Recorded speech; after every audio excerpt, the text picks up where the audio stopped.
doing that, I was face to face with it. It was holding me by my throat, and it felt like it was sucking something out of me. I probably should have been more scared than I was when I witnessed the exorcism. I turned and looked on my right side. When I did, there's a beam on the side of the tree, a large beam. It's looking at me and I'm looking at it.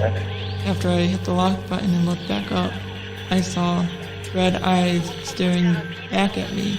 That they're going to show multiple gods all over the earth, be able to speak in people's languages, and at that point, it kind of converge into this one entity, which will be revealed as extraterrestrial. You'll realize that aliens are the gods of old, and at that point, it'll wipe religion out of the context of humanity. No, it couldn't have been a person, I know that. I know that people can't run through the woods like that. So this thing comes into view, and I see it. It's 50 yards away from me. It's walking on two legs. It's huge. This is a big, hairy-looking being.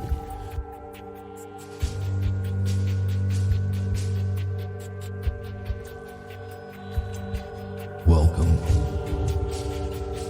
I'm your host, and this is uNcomfortable.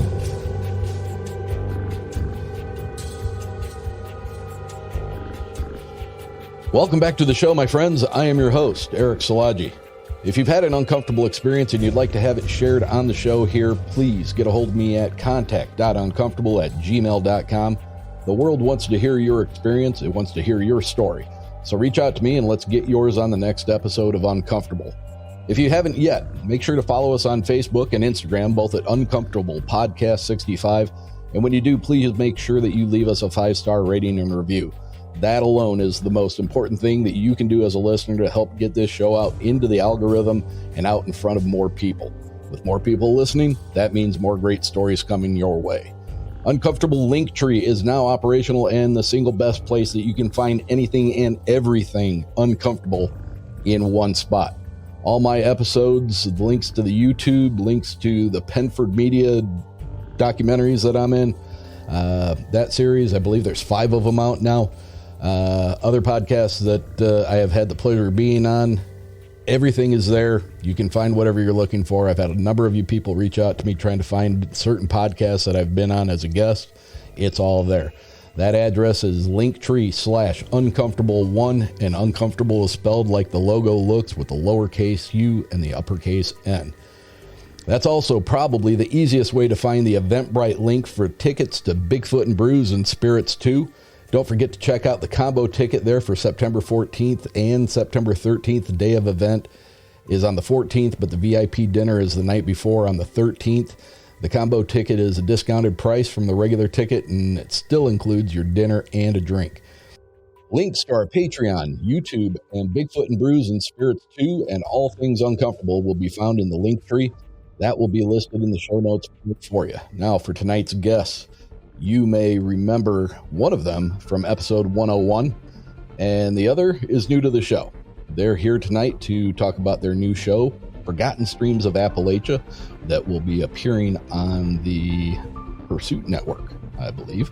So, if you're ready, let's get into it.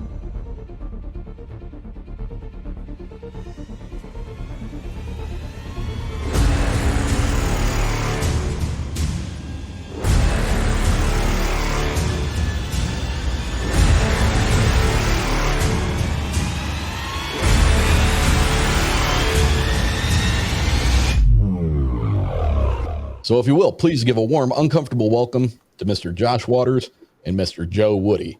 Gentlemen, welcome to Uncomfortable. Thanks, Eric. Nice to be here, Eric. It's good to have you guys. Josh, we started this conversation well over a year ago, I believe, when you started telling me about this. And it's finally done, huh? You're finally got it on the tube. We do, yeah. It's been probably close to a year and a half since you and I talked, and man, this has probably been under development for probably the better part of 9 years with Joe, and talking about these stories and putting it all together while we were in some unsavory locations in support of some different missions with our armed forces. So it's good to finally kind of be on this end of it on the production side and getting some of these stories out there.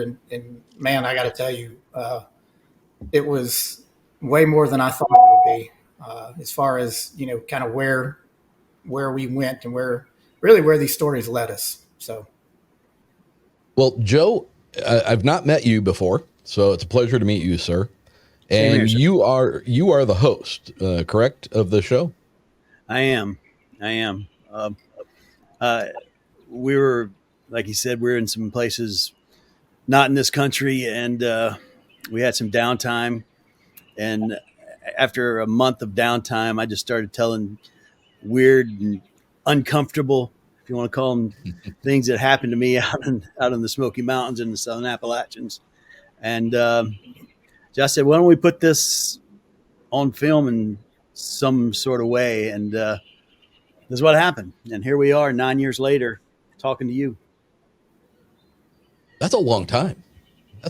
One, I mean, hell, I've had friendships that haven't lasted 9 years. So, I mean, just that deserves some applause.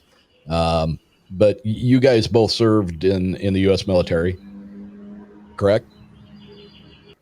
We actually met each other after our military service was done. We were both in the contracting world at the time and on a certain mission that we had. And that's where we met. I think we met in Kandahar. That's the place we met. That's a very interesting word to say on a mission that we were on as a contractor. Mm-hmm. That sounds a little odd. It was on a job site. It was a job, but as far as, and I understand that military contractors are a little bit different than what most people would think, but it does tend to kind of perk your ears up a little bit and make me want to ask. So what kind of contracting were you guys doing? But I'm not going to do that. So tell me about the show. How, you said that this was based around you sitting around telling stories about some of the weird stuff that you've experienced throughout your lifetime in the Appalachians. Yeah, it's I didn't really think too much about them. I thought everybody had these experiences, but I've come to find that it's not necessarily the case. You have to spend some time out in the woods. I've spent a little bit of time out in the woods, some of it by myself, not as much as some, maybe more than many. I don't know, but I've just had the luck or unfortunate luck, or if that's a word, to have some really interesting experiences out by myself in the middle of the national park, the Great Smoky Mountains. And I would just sit there in a moment of boredom and say, let me tell you about this time this happened to me. And I didn't realize that people were actually listening to it. It was kind of neat. And Josh, what was the thing that you heard from this gentleman that kind of snapped it all into place for you? Really just the stories in general. One thing Joe had mentioned to me early on was that he'd had taken lots of notes and drawn some maps. And since he had done those things, the world had kind of gone digital on us. And he wasn't real sure what to do with that. And I had a small production thing going at the time. And I said, well, Joe, have you ever thought about putting it on TV? That's a way to get it out there. There's, lots of different ways we could do it. But Joe is a fantastic storyteller. He's also an amazing writer. He's got a book in progress that hopefully this is going to push him and nudge him to get that finished up in the next year. But when you start to hear some of these stories, would be a nice tie-in, yeah. Yeah, and when you start to hear some of these stories, you'll see why I thought other people deserved to hear them. And going back to the length of time it took us, to kind of get here. Of course, we worked for several years after that. It was, we kind of had to wait until the time was right to not be working overseas constantly. But because we waited, new stories have developed and new stories have come about that we never would have gotten when the show, might have first hit 3, 4, 5 years ago. So with everything in this production, with everything in our friendship, timing has been absolutely everything. And I think that this was, again, it was fortuitous for the timing on when it took us or how long it took us to get it done. All right. So I don't care which one of you. Josh, you already had your time on the show about 50 some episodes ago. Joe, let's let Joe do some of the talking. Go ahead. Tell everybody the name of the show, how long it has already begun to air. Is that not correct? It has. It's we're running our first few episodes on the Pursuit channel. Premieres Monday night at 7:30, and Josh could say what the other times are. It runs 3 or 4 times other times during the week. But it's called Forgotten Streams of Appalachia.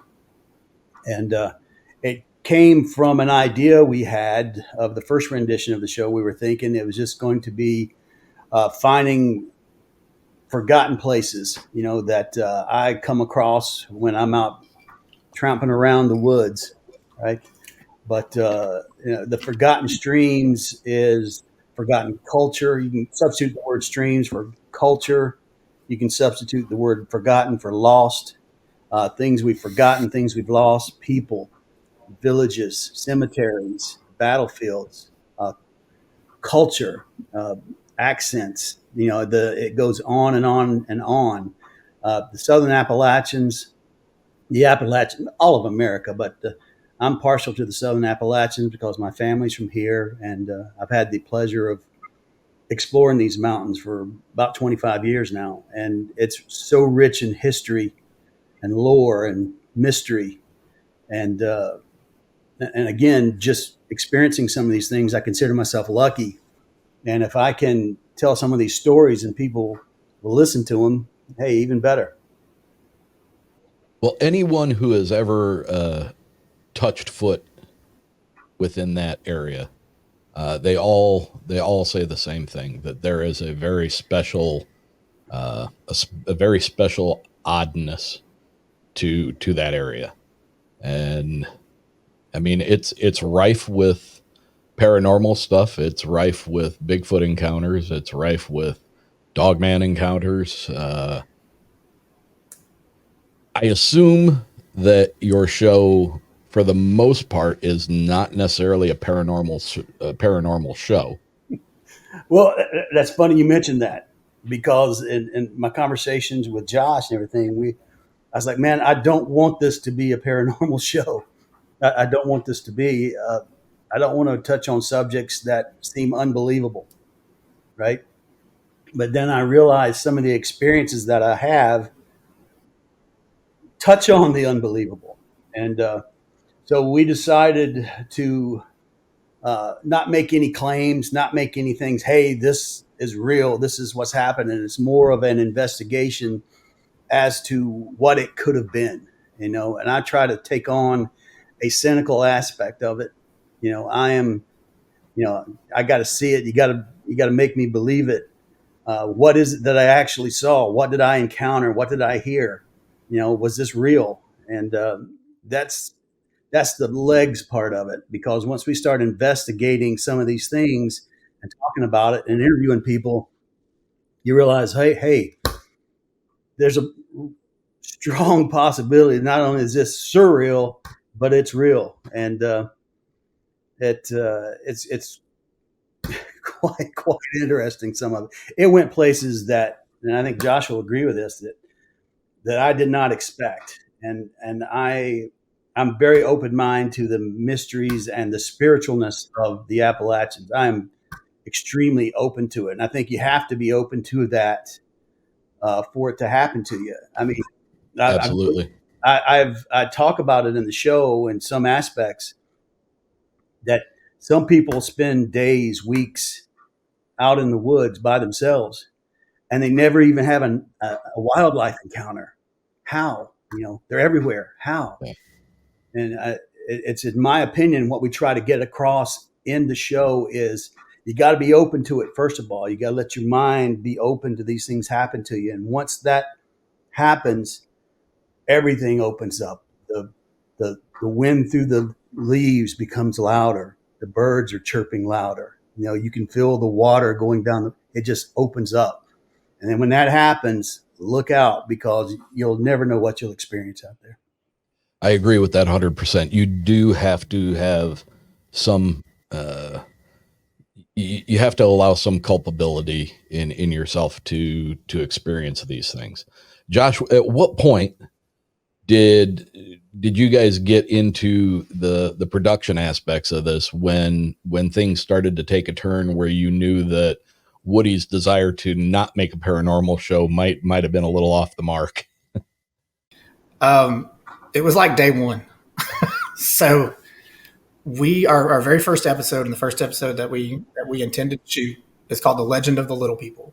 And it's about an encounter that Joe had while he was fishing. I'll toss to him here in a minute. But he had heard some strange voices, and we were going to start there. It's an incredibly intriguing story. It's the newest story that we're going to tell this season. He's got another story that happened a couple weeks ago that, may or may not be anything, but it's interesting to say the least.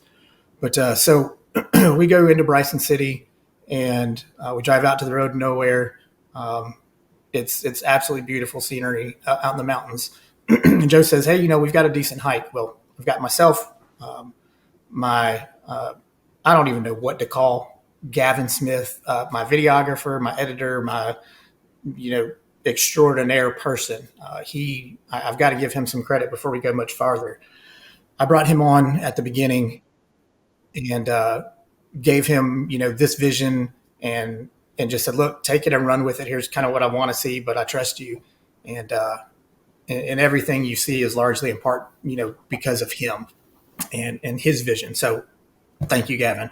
So anyway, we get out there and we're filming and we got a lot of good content, and we're at the location. Joe had these experiences, and he references going to see an old family graveyard, an old family cemetery that's on the top of this mountain.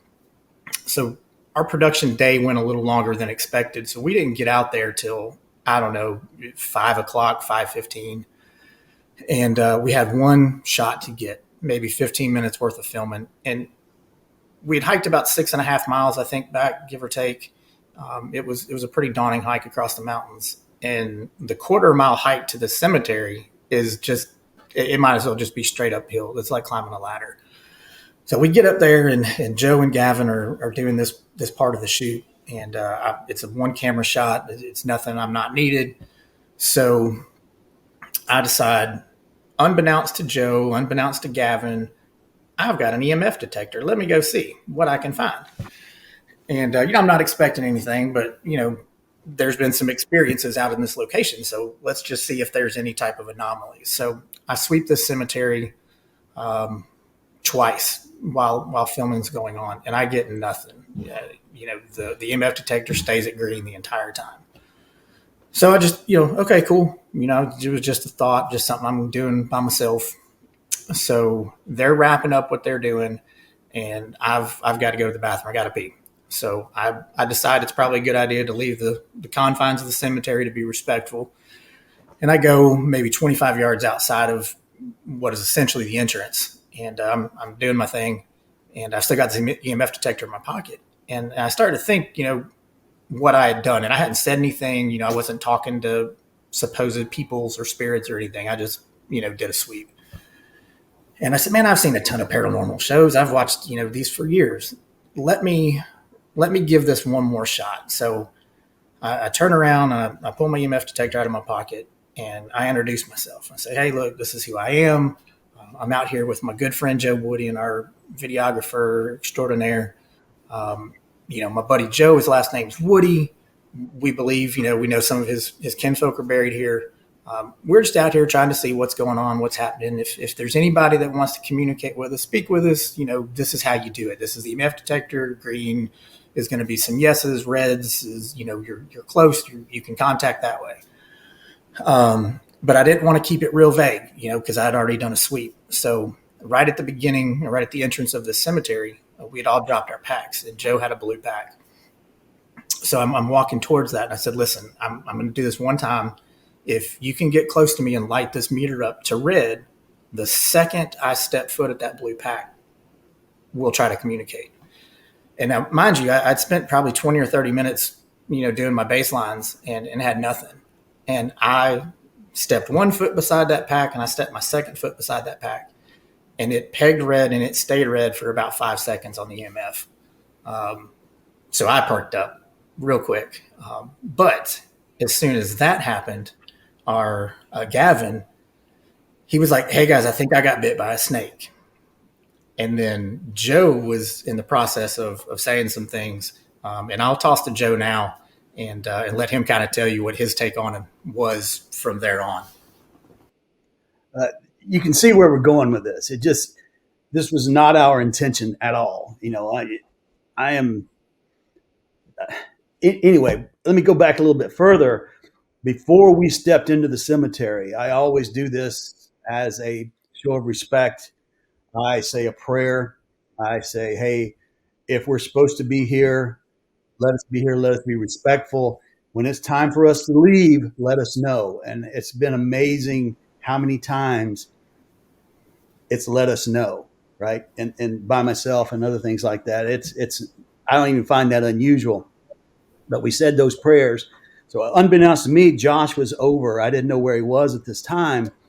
So I'm sitting there in front of this cemetery, this plot. Her last name was Woody. She was born and died in, I want to say 1870. We're probably related some way. And I'm sitting there and I'm saying a prayer, right? I'm just saying, hey, let me be respectful, and don't let me overstay my welcome. Right when I got that out, right, I had my cross in my hand. I was sitting there and I was going, right when I got that out, Gavin goes down and he goes, "I've been snake bit." Right when I said that, right when I got that out of my hand. And right before he went down, there was a ruckus in the trees. Like the squirrels went crazy. The boomers went crazy. And I looked over, Gavin goes down. He goes, "I've been snake bit." I was like, "What?" And I ran over to him. I looked at him. I said, "Are you in pain? What's going on?" And he said, "No, I've been snake bit." So I reached down to his ankle where he said he's been snake bit, pulled up his leg, and there were 2 red marks on his socks. I was like, okay, I think you have been snake bit. And I pulled his sock down. There was nothing there. And so there were red marks on his socks? Red marks on his socks, just like 2 fangs. But nothing on the skin? Nothing on the skin. And I was like, "I don't think you've been snake bit, man. I think if you had been snake bit by a copperhead or a rattlesnake, you would feel the pain. You would feel it by now. I think we're okay. Let's just sit here and get this squared away, because at this point, we're a good 3.5, 4 miles from the car. And it was going to be tough getting him out."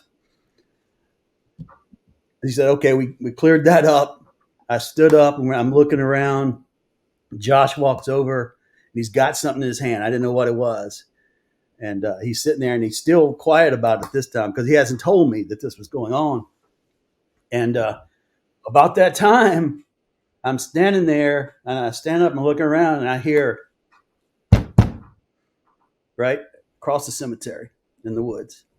You hear that all the time. You might think it's a woodpecker, or we have grouse in the mountains. You hear, their flutter makes a drum sound. It's not that uncommon, but this was like that, right? And I looked at Josh. I said, "Josh, did you hear that?" And he said, "Yeah." So he takes this, he walks over to the other cemetery, and as the sound is going like that, it starts to move around the cemetery.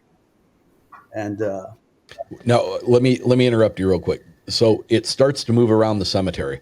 Yeah. The thudding. The thudding. Could you hear like leaves rustling, twigs snapping, anything like that? No, and I was listening for it because that would be, it would be an animal, but there was nothing. It was just moving. Could have been a bird flying, knocking on a tree, right? Could have been.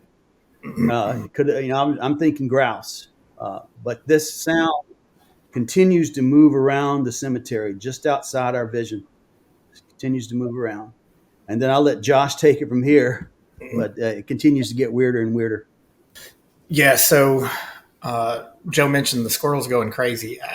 It was unnatural. Like, they should be getting ready for bed, and they were running up and down trees, scurrying around, chattering. It was multiple squirrels. The only thing I can say is going crazy. It was just, it wasn't natural, squirrel chatter. Like they were scared of something. They were communicating between each other. So yeah, that happens. And then we hear this thumping, this drumming sound. It started off with 2 beats, like Joe said, probably, best we could tell 150, 200 yards away from us. It moved a little closer, and then it would constantly move from left to right, probably within about a 100-degree angle. But it went from 2 to 3, kind of a 2 thump, pause, single thump. And then it would do that. And then it would move a little bit, 15, 20 yards within a second or two. But again, we never heard anything on the ground. So I pull out the EMF detector, kind of explain to Joe and Gavin what I've got and what it does real quick. And we start to ask it some questions, or just start to ask questions in general. Hey, this is how you communicate again. We're going to do greens for yeses, red for nos. And we get some intelligent response. Now, we do have some of this on video that will be shared on our YouTube channel here in the coming weeks. And we will revisit this again later this year. We're going to go back and for lack of better words, we're going to do a paranormal investigation in the cemetery. It's not for the show. But we need some answers. We're trying to get answers for the show and answers about, this legend of the little people. But like Joe said earlier, all of our episodes, all of our ideas and stories are an investigation, and there's multiple ways that these things could lead, and we just follow where it goes. But we did get, for probably close to 15 minutes, I'd say probably 10, 12, 15 intelligent responses. And again, we are, we'd gone closer back to the car. So we're 4.5, 5 miles out. There's no cell service. There's no electricity. We went through and debunked, what we're going to get from the cameras as far as those EMF goes. Of course, we had our phones for, video and content stuff and pictures. And we tested all of those on camera, and our mics and everything, and made sure that we weren't getting interference that way. And we didn't. And kind of as we left it, we would have stayed longer, but we were running out of daylight. The sun was setting, and we probably had a solid 2.5 hours to hike back across the mountains in the dark. And after experiencing something like this out in the middle of nowhere, to be slightly unnerved is probably an understatement. But we left it. We asked the question, can we come back? Would you like to communicate with us further? We have some business left out in these woods. Would you like us to come back? And we got split responses.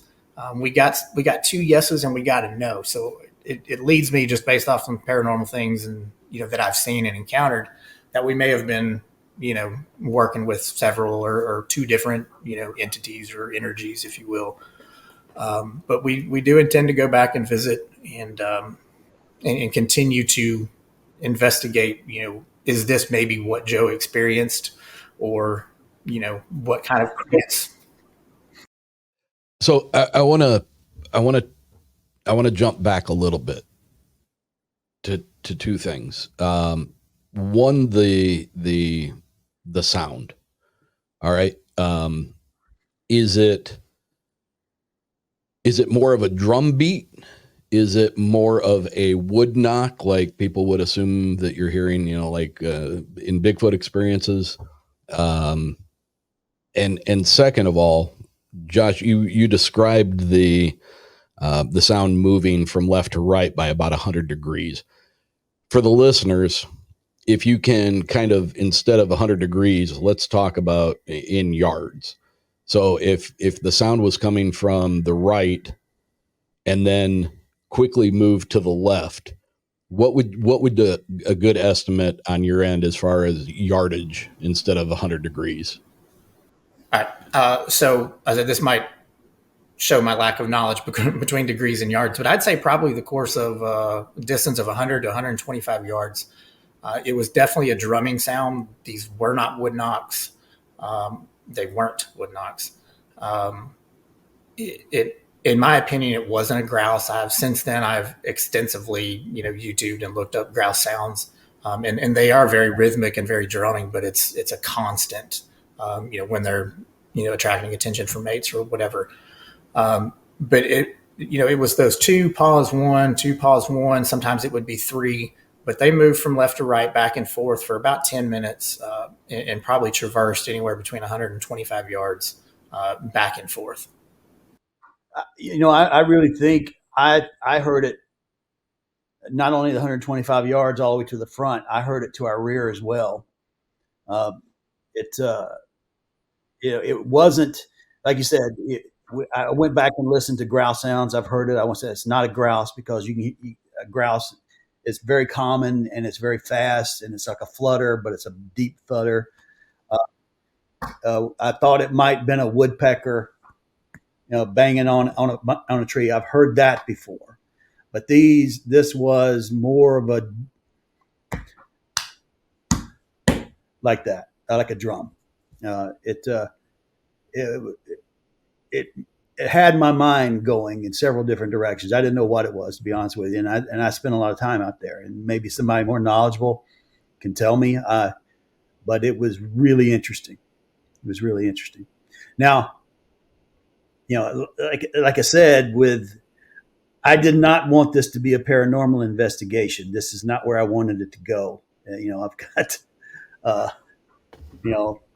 it's not what I wanted to have, and it turned into it. And we still can't explain it. Everything that went down at that time, we still can't explain it. And I have a hard time. Actually, I don't tell that story a lot. Now I'm telling it to the whole world, because I have a reputation. I have a magazine. I don't want to be known as, I don't want people thinking I'm crazy, right? Yeah, the guy spent too much time out in the woods. But that's what the story is. We don't know what it was, right? We don't know what it was. I can generally explain those things. I've been out there enough to hear them, but this one, with everything going on at the same time, was weird.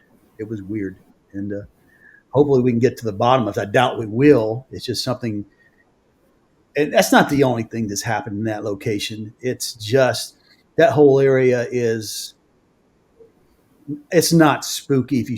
I wouldn't want to call it spooky if you're respectful of whatever's happening out there.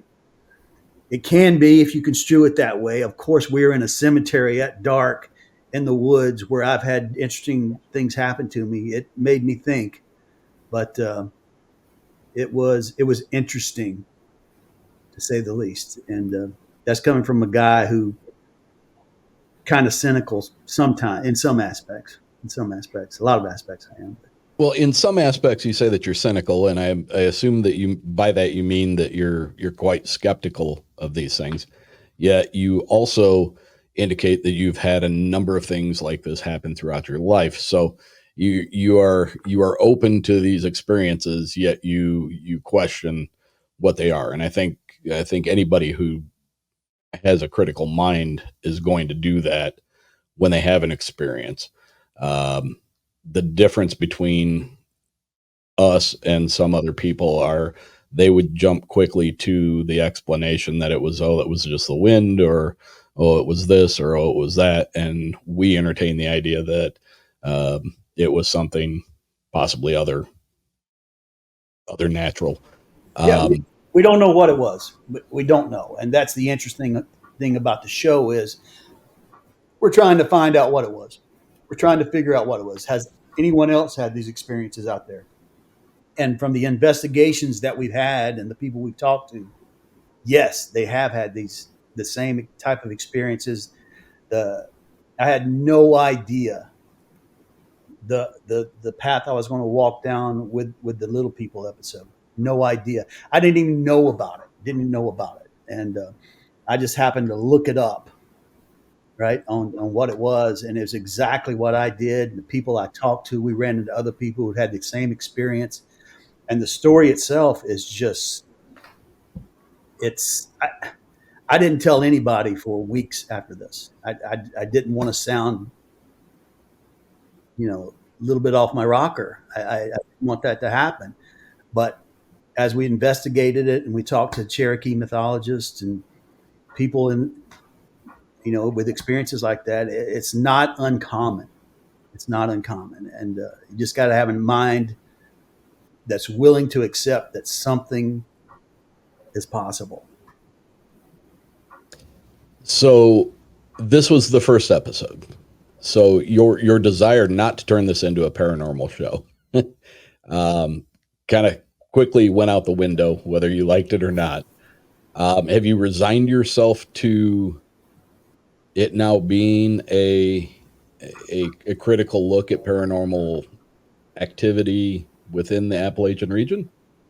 As long as it's critical, I don't want to be just willy-nilly. Anything's possible out there. You've seen some stuff. That I'm not so sure now. Does that make sense? Some of the things I've heard in the past, I would just, that's not. I'm like, well, wait a minute. I'm talking about little people and paranormal in a cemetery. What's the difference in my conversation and their conversation?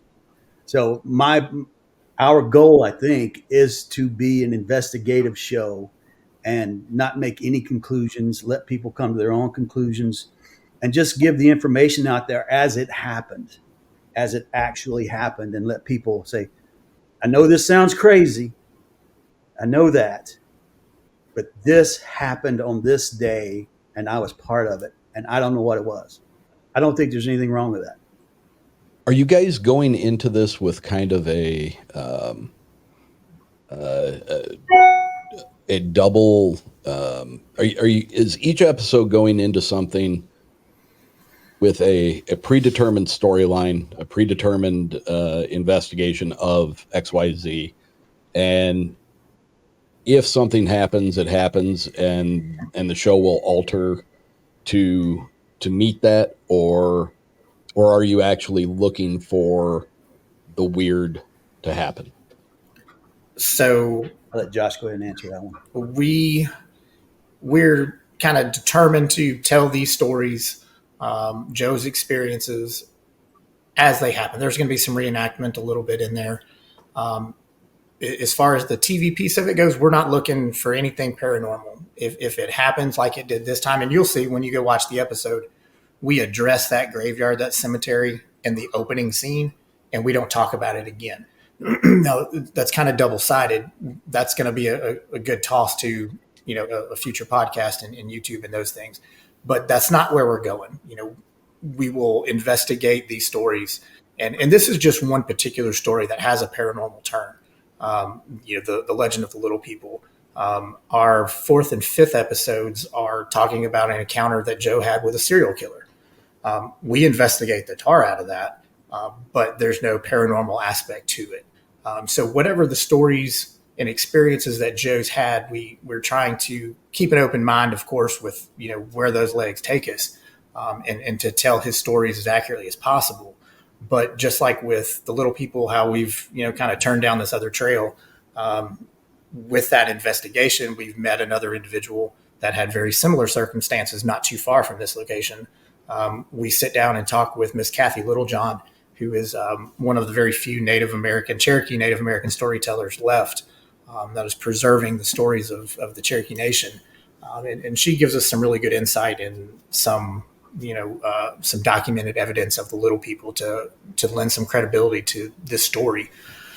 But again, with the serial killer, we went from Joe's experience and what he had, and we, go back and show those locations where we believe he met a serial killer in the woods, and I'll let him talk about that here in a minute.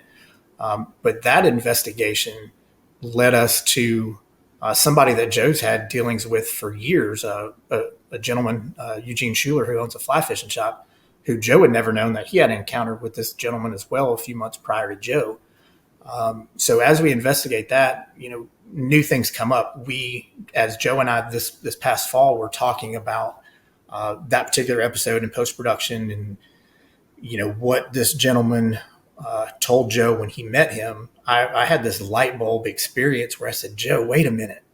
This guy said he was, putting together new equipment, but if he did what he said he did, if he hiked in from where he, said he hiked in, he would have put his tent together probably 3 or 4 times before Joe met him. And that unraveled this huge ball, if you will, where, we probably sat there and brainstormed for an hour and realizing where we think where his story unravels and possibly may lead to some information about a missing woman that he is yet to claim responsibility for. So again, to kind of answer that question, we're telling Joe's stories and experiences and letting that investigation and that information as we try to find it lead us where it may. If it's paranormal, it's probably not going to make the show unless it's just extraordinary. We can't leave it out, because of where we're at in the story. Otherwise, those things will move on to YouTube or other streaming services later on. And also keeping in mind that we're on a fishing or we're on a sport network. We're on the Pursuit Channel. Their slogan is all things outdoors. So it helps encompass, and they like the idea of, storytelling and a kind of a new approach to outdoor TV. But, as a producer, I need to keep in mind, where that audience is and who the audience is. So we're going to do our best to keep it, straight and just touch on these issues if they come up. And then later on in podcast and YouTube, really dive deep into, the fringe theories that may come about for some of this. Interesting stuff. Now, you alluded, Josh, at the beginning of this, maybe prior to us going live, about an experience that Joe had very recently. Yeah. So it could be. Was this a? Excuse me. Was this related to the filming of an episode, or? It's another one of those things, man, where it's just so weird. It is related to an episode, but it was a complete different. And I'm sorry, Josh. I'll go ahead and let you talk, but it's just something to add on to another episode that's just beyond surreal. And let me before Josh gets into that, I want to jump in and say, have you considered the possibility that you're just not arbitrarily running into these things? Do you think that it quite possibly has something to do with you as being the personality involved in front of the camera? Well, all this happened many of these things happened before I was, we thought about the TV show. Something very interesting. And here we go. Someone, Kathy told me about one of the experiences out there. She said, and David Ramsey also said it when his experience. I feel very fortunate for these things to happen to me, and I should be honored. It doesn't happen a lot, especially some of the things that I may have experienced, whatever they may be, right? Kathy Littlejohn told me specifically, she goes, Joe, I think they were there to protect you and to warn you not to go any further. And now if you watch the show and you watch the other things that happened with the park rangers warning me not to go, to be careful and not to go any further and those type of things, that leads some credence to that, right? Why were they there? Why did I'm saying why are they there? Why did this happen to me? Why did I have this experience? Whether it was, why did it happen? It seemed like it was an attempt to keep me out of trouble. That's hard to say and be thought of in a cogent manner, but she was that was her opinion. Now we go back to this other thing that Josh is referring to, and I haven't really told anybody about this. I told Josh because it had direct correlation to our Little People episode. I went back. I was spending a few days out in the Smokies about 3 weeks ago, about a month ago, probably. And I was going to the stream. I was going to explore the stream for a couple of days. The stream didn't turn out to be what I thought it was. So I changed plans. Fortuitous, I went back in my canoe. We went upriver, and they were going to drop me off at a place called in another stream in the Smokies. Couldn't get to it because the water was too low. Change 2. Change 3, I was going to get dropped off at another trail, walk over a mountain, walk down, and come back into this camp spot I wanted to stay. And I got into the campsite. It was all torn up by hogs. It's nothing unnormal. It's not abnormal for that to happen, especially this time of year. They're coming down from the mountains to get out of the cold, come down a little warmer weather. They're torn up all around the campsite where I was camping. And I go out to the oh God, I get insane. I go out to the creek, and I'm just standing there, right? I'm just standing there, and right in front of me, kerploosh, right in front of me. What was it? Was it a beaver coming up, splashing his tail? I didn't see the beaver. Right, I didn't see it. Generally, you can see it swimming away. I didn't see the beaver. I said, okay, it's an otter, but an otter doesn't make that sound with its. A beaver does when it slaps. It's like a kerplunk.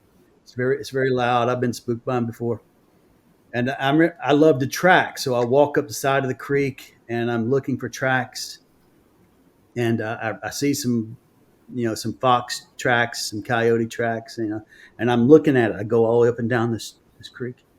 And then I come back, I fix some dinner, eat to dinner, and I've got my flashlight out. It's dark this time. I walk back over to the creek, kerploosh, right in front of me. And I was like, okay, I guess the beaver doesn't want me at the creek. So I went back, ate, went to bed fairly early. I was the only person there, and for several months. I didn't see anybody else. Been in there for weeks. And so I came up. I was awoken about 12:30 with this ungodly screaming and hogs fighting and fornicating and whatever they're doing right outside my tent. Right? Scared the crap out of me. So I'm sitting there, and all of a sudden I hear out right at my head, where my head is, right at my tent. I hear this breathing out and breathing in. Like that. I'm like, okay, that's a bear. That's a bear right outside my tent. I'm sitting here. I got my Glock on my daggum chest. I'm sitting there and I'm just trying to be quiet because if I have to fire a weapon, these pigs, these hogs are going to go bananas and run through my tent. And they got these big claws, big teeth, and that'll rip through my tent and rip me. So I wasn't going to shoot. And this thing was breathing right outside my tent. And all of a sudden, the hogs just, because generally hogs and bears aren't going to commingle. They're not going to. I was going to say, it seemed like a very odd grouping of animals there. And I was like that, but that sounded like a bear. And all of a sudden I heard just squealing, the pigs squealing. I don't know how many were out there. There's probably 3, but it sounded like 30, and they just something scared them off. They just ran and squealed and ran off. And I was like, oh, okay, that's kind of weird. Right. And so the next morning I get up, I go back out to the river, and it's quiet, serene. And I walk down where I was looking on the beach, where the muddy beach was, right there. And all of a sudden, there's 2 little kids' footprints there, barefoot footprints. And I went, that wasn't there last night. It was not there. And mind you, it's little kids' barefoot footprints, and we're by it's a 30-minute boat ride to get where I am, and then another half mile up the trail, and you can't get across the river. So there's no kids out there, right? So something scared those pigs off, and whatever was breathing at my head scared it off. And all of a sudden, either I missed them or something weird was going on in the Smokies that night. And that, I guess that's a long story, but that has implications to the little people story that we talked about. And it seems to happen to me. Maybe they are trying to protect me. I don't know. I mean, I'm fortunate they are. You know, it makes you want to be respectful of when you go out in the woods and pay homage to whatever's out there. I call it a great spirit. I think our Jesus Christ is there. You know, that's to me, that's what the great spirit is.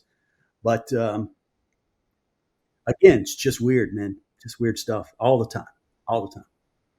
You know, I mean, maybe I'm too far seated into the Bigfoot community, because when you were talking about the loud, breathy inhales and exhales at your head, I was thinking Bigfoot. When you said you saw the little children-sized feet, I was thinking juvenile Sasquatch. My understanding of the little people, in a very limited knowledge base of it, is that they are considerably smaller, not just like the size of children, but almost, you know, doll size. How big were these tracks that you saw? Exactly like you think a child's footprint would be in bare feet. So 3.5, 4 inches long. Yeah, not any bigger. And you go to the little people, and I go to the possibility of a juvenile Sasquatch standing on the shore while Dad was breathing in your face and scaring off the pigs. I can't go there. Josh and I talk about this all the time. I have a hard time going there. You know, I haven't had any type of experience other than one,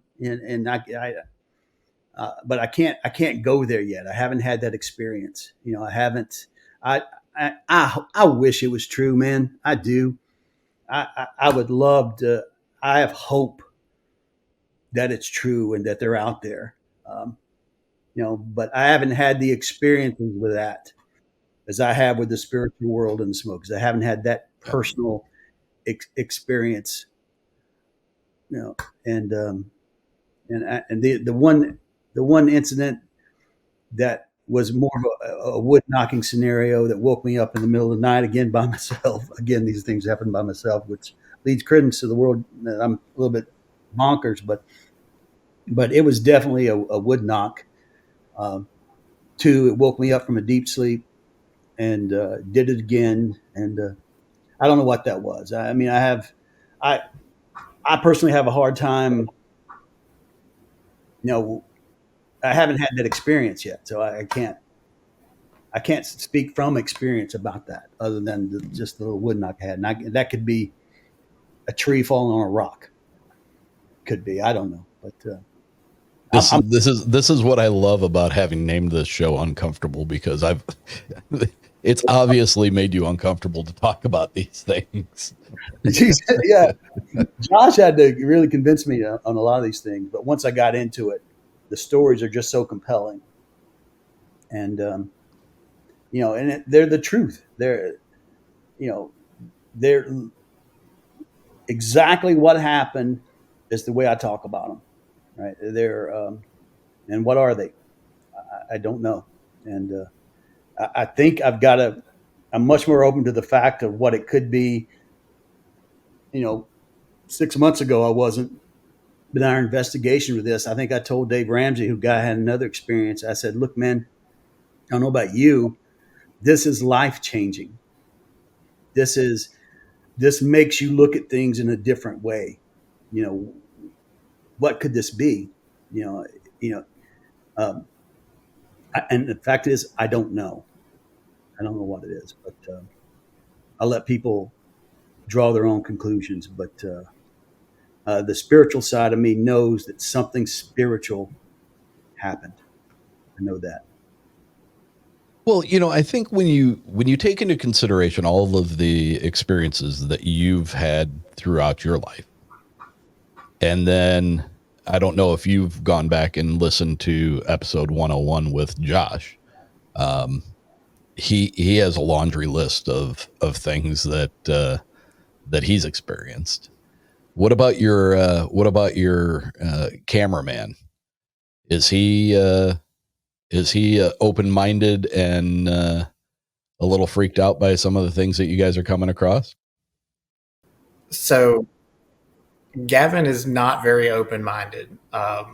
Joe and I kind of laugh and joke with him and together that, the more he hangs out with us, the more, we're going to open his mind. He's very black and white, good, bad type thinking. So he's not real sure. He was definitely uncomfortable in the graveyard after, I busted out the EMF and all events took place. And funny, so we finally decide we have to pack up. Like the sun is down, it is below the horizon. We need to leave, and Gavin is leading the way out of the cemetery there, and he hears something, and he turns around pretty quick, and I heard it. I don't remember if Joe did, and it could have been a bear, but it was definitely a very breathy sound, big huff, or I don't want to call it guttural, but I mean it was deep and breathy. Came from what would have been behind us. No rustling in the leaves, no trees breaking. Typically if you jump a bear and it takes off, you hear a 300-400 pound critter running down the side of the hill. There's nothing like that, but he got to experience kind of something on his own first, if you will. He still hasn't decided that he's going to, entertain the thoughts and ideas that Joe and I are just yet, but I think we've got him curious, if nothing else. Yeah, sometimes he listens to us, and you can see the thought process going. It's like, oh wow, I didn't sign on for this. This is a little weird. Well, I got to ask this, Josh, because of the giants that we talked about in your episode 101, and then Joe, you brought up the Kandahar. Is there anything from that area that you were ever made privy to, as far as any unknown stuff that was going on there? As far as I'm concerned, I did have that experience with the giant shadows. Not necessarily giants, but they were shadows of giant bipedal, objects. And Joe could probably talk about this a little more possibly. But there are stories that you hear from some of the villages. There's several out there that I'm aware of. That dye their hair orange and red. They dye their goats orange and red at a certain time every year, and I'm told that's to honor the giants that live there or did live there. There's some fringe stories. I think you may have had a couple of them. I think Tony probably did. About, I know you did too, the giants of Kandahar. So you hear some of those fantastical stories, on the folks that'll entertain them. But I never heard those while I was there. I had that personal experience, but I did, meet several folks, several locals that, would dye their hair that way. And that's pretty much the story. It was, in honor of these other people that lived out in the mountains in the caves. But I don't know. I know Joe spent a lot more time kind of out and dealing with locals. I don't know if he had anything like that. Did you, Joe? I can't really say yes to that. I look at it. Some of the local guys that I would speak to would tell me things sometimes, and this was, pretty little people experience for me. I'm like, oh, my thought was, okay, that's your belief, I didn't know any of the stories until afterwards. I saw some of the stories online. I never had any personal experiences with that.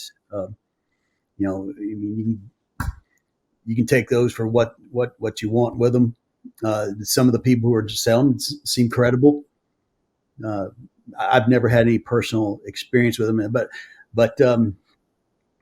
recently I do know this, that when, and I've been fortunate enough to talk with, people and tribes in a lot of different places in Africa and the Middle East and other places. And those stories are passed down, and they generally, you can see that in our conversations with the Cherokee storyteller, Kathy, it's not myth to them. It's not. It is wholeheartedly and I'm not comparing the Cherokee storyteller to the Afghans. I'm not making any type of comparisons. But if you talk with people from the tribe, it's not a myth. They shared some stuff with us that they promised.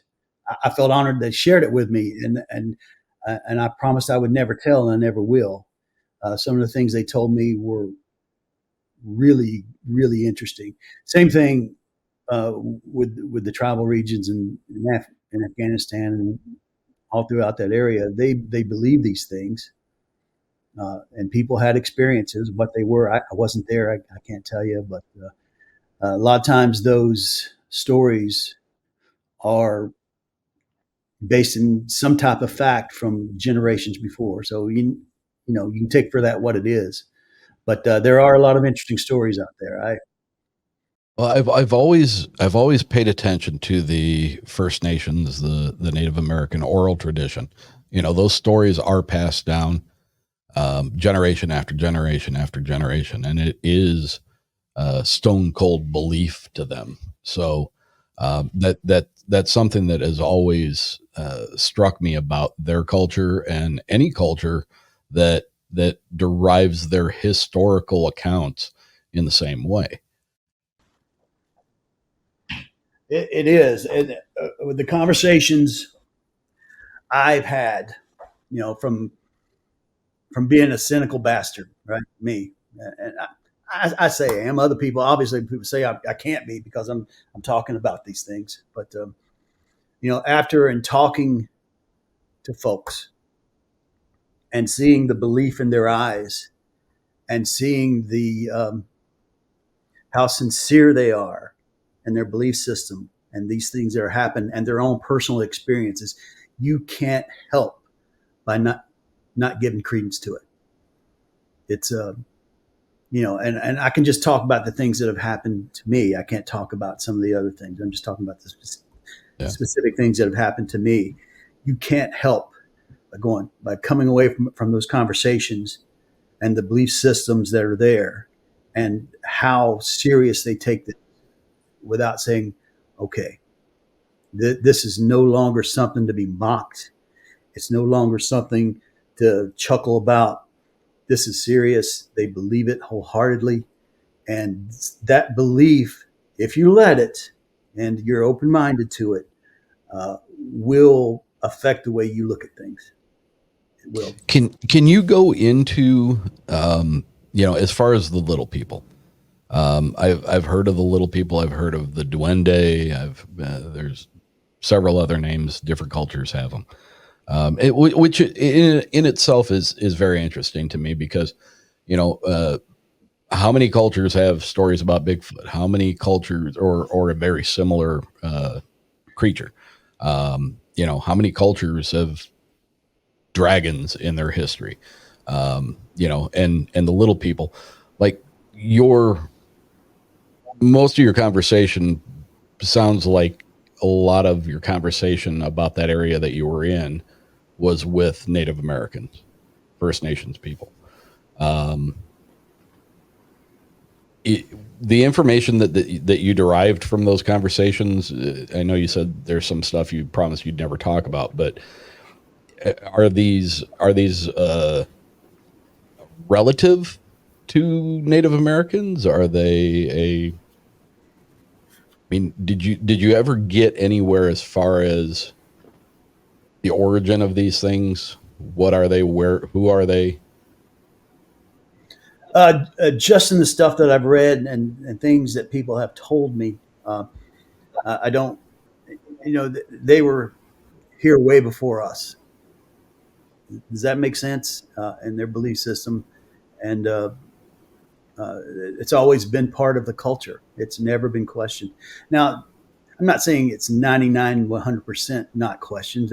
I don't think that's the case, but I have a conversation with somebody on the reservation, if they'll talk to you. Now, a lot of them will not. It can be construed as taboo to talk about it with someone else, and some people believe that, some people don't. But if you were to have a conversation with them, it's not a conversation about. It's not a ghost story, right? It's not a ghost story. It's a reality, and it's been part of their culture since time immemorial. Not only with the Cherokee, but every tribal. From the research that I've done, maybe not every tribe, but it goes through many different tribes have this same story in different parts of the country, different parts of North America, South America. Heck, think of the elves and we have the same, stories going back time and more. It's been there, and it's not taken lightly. Interesting stuff. The world has got a lot of weird things out there. It's, I think if we have no idea, the things that are around us. There's things that we can see, and there's things that we can hear and feel. Ever so often, you get a little tiny smidgen, little glimpse of something that you can't explain, and something that's, that makes you think. And ever so often, if you're open to it, and you let it happen, you'll get. It happens. And it comes up so often in my show that and I guess it's my perspective on these things. It's like my big questions are we getting to peer beyond the veil?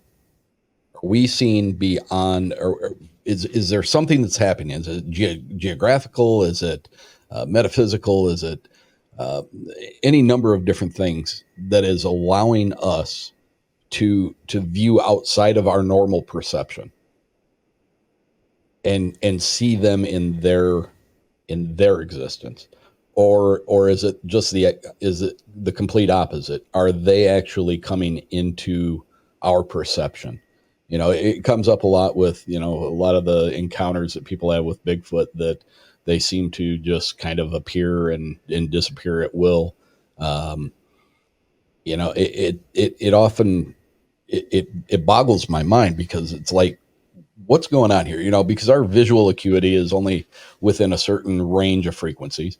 Our hearing is only within a certain range of frequency. We can't see in infrared. We can't see in ultraviolet, but there are other natural born creatures that can see in multiple frequencies of light. We can't hear like a dog can hear. They can hear frequencies higher than we can. So it just strikes me that, we're in such a box as far as our senses are concerned. Are we getting to, by whatever means, get to view them in their existence, or are they actually coming into ours? Do we coexist in this world side by side, but we can't perceive each other most times? And what is that's keeping that? could just sit there and ask questions in my own brain for hours and hours. And I think it's a valid question, and if you look at it in the word, look at it in religion, right? If you look at it in the thought of religion, and that's there all the time. It's not that big of a stretch. There's the spiritual world in religion that most people, if they claim to be religious, whether they're Christians or they believe in a rock, right? They believe in. We believe in some type of spiritual world, and I, as a Christian, I believe strongly in some type of spiritual world. It's part of who we are. So if you take that idea that the spiritual world is there, and we don't know what all it is, it's not that far of a stretch, is it? Is it? I don't think so. No, it's not. I mean, I think it makes more sense to accept the possibility that there are these other things going on, rather than to believe in that spiritual world based or tied to your religion, whatever that may be, and then deny the possibility that any of this other stuff can happen when your whole belief system is based on supernatural events. So I think it only makes sense that we remain open-minded, and And I'm not sure if there is any difference in what may have happened to me. I don't know. Maybe I had just been open. Maybe I was praying. We don't know. And, but we just know, I just know something strange happened, and not just on one occasion, on many occasions. Those are just some of the stupid, crazy stuff that I've had to encounter. A lot of times I haven't said anything because, I don't want to say anything. I'll tell my wife, and she'll just look at me like, what are you talking about? You're going off. You've been overseas too long. What are you doing? And, Josh probably has may have a different opinion than I do, but if you're completely closed off to it, right? If you're completely closed off, it's definitely not going to happen. You're just not going to see the forest. You're not going to see that tree in the forest, or you're not going to see forest for the trees, I think is what I'm trying to say. But you gotta, if you get your, I call them forest legs, Eric. If you get your forest legs and your forest ears, and you're open to just have somewhat of an open mind, then these things can happen. But if you don't, forget about it. You're not going to see. Josh, you remember when we went out to Forney Creek, and I said a prayer. And I was like, if we, this was before the cemetery, before we started shooting. I said, hey, if it's okay for us to be here, let us know. Right, let us know. And right after, because I'd walked away from them, because you don't want to say, it's a personal thing. You say it to yourself. And I turned around. There were two deer. Walked out of the woods and walked right up behind Josh and Gavin. And I turned around to him and I hollered at him. Remember that, Josh? And yeah, I do. I said, "Look behind you," and there was two deer. Go ahead and you tell the story. Yeah, so we had kind of stopped and taken a break for a moment and getting some snacks. We've been filming for a while, and yeah, Joe kind of walked over across this little bridge, and cameras and everything were on the ground at this point, and we didn't know that he had said a prayer or said anything out there as far as any type of energy goes. And he turns around and just kind of motions us for us to turn around. And there were two deer at this point, probably 30 yards that came out of the woods that we had just passed there. And we're not being quiet. We're not intentionally making noise, but we're hiking through the woods. And we turned cameras on, and these deer came up to within maybe 10 feet of our cameras, and then just stayed there for 20 or 30 minutes. Like, they did not care that we were there.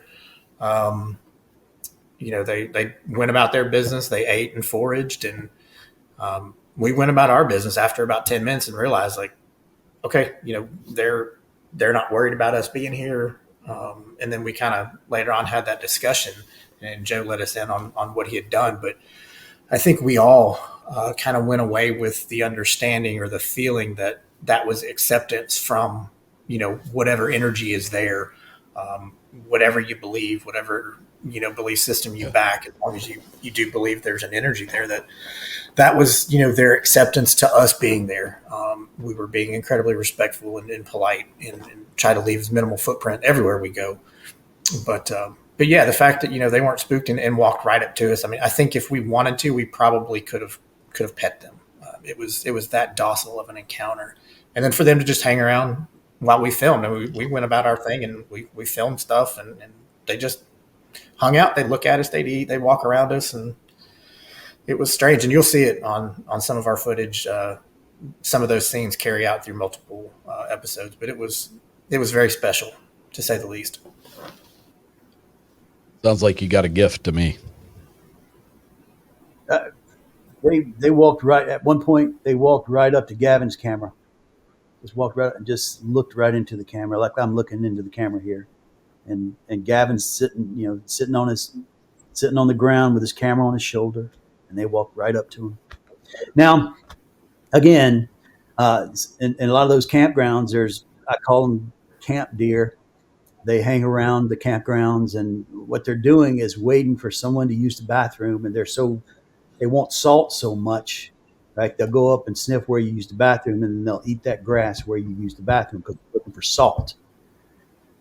Could that have been it?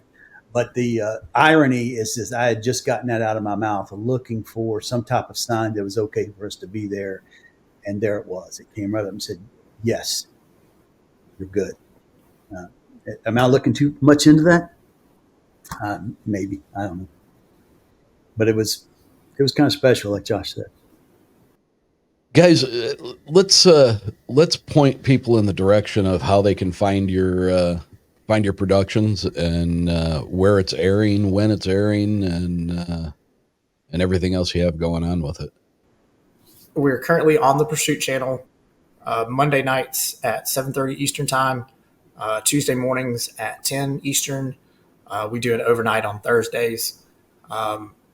So our fourth episode will be coming next Monday. However, on the 13th of May, we're going to recycle our first 6 episodes. They'll be in order. We ran into a few snags early on with some of our episodes not falling the way they should have. So on 13 May, we'll have all of our episodes in the proper order. And then just kind of stay tuned. Follow us on Facebook, Instagram at Forgotten_Streams on Instagram. We'll have, our videos, of course, just regular content there, and any updates on the show as we move forward. We are in the process of working through starting a podcast that will follow this current quarter, or the second quarter or follow quarter, where we'll get to dive really deep into these topics, kind of what we've done here. But we'll be able to speak a little bit more about the information and the topics on these episodes. We can't give everything away being on TV. But once everything has been out there, we'll dive deep into these topics. We'll take questions and really get into kind of the weeds of what we've done in these investigations. And we briefly talked on the serial killer, but how far we're going to dive into that one with private investigators, with cadaver dogs. It has really turned into something. So that's where you can find us, and just continue to follow us on those means, and we'll continue to put out updates probably every week as to where we're going and what's coming down the pipe. But we're really looking forward to getting the show out there, getting folks watching it, and hearing these stories and taking opinions on maybe other people have had these experiences. So we're excited, man. I appreciate you putting us on and letting us tell our stories and get the information of our show out there. We really appreciate it. Well, it's been a pleasure. I've always enjoyed our conversations, Josh and Joe. It's been a pleasure meeting you, and hopefully we'll continue a relationship with you as well. So absolutely, it's been an absolute pleasure having you guys on. make sure to go check them out on the Pursuit channel.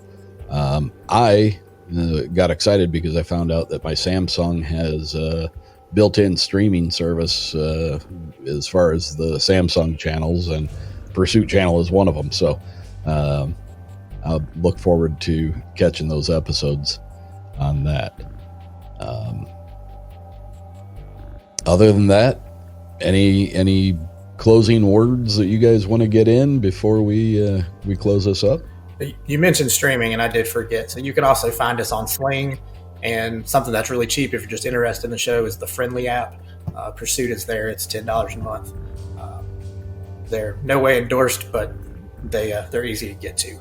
But otherwise, no, man, we just appreciate getting the chance to talk with you, and we'll look forward to coming back on, as we start to uncover some new things. Absolutely.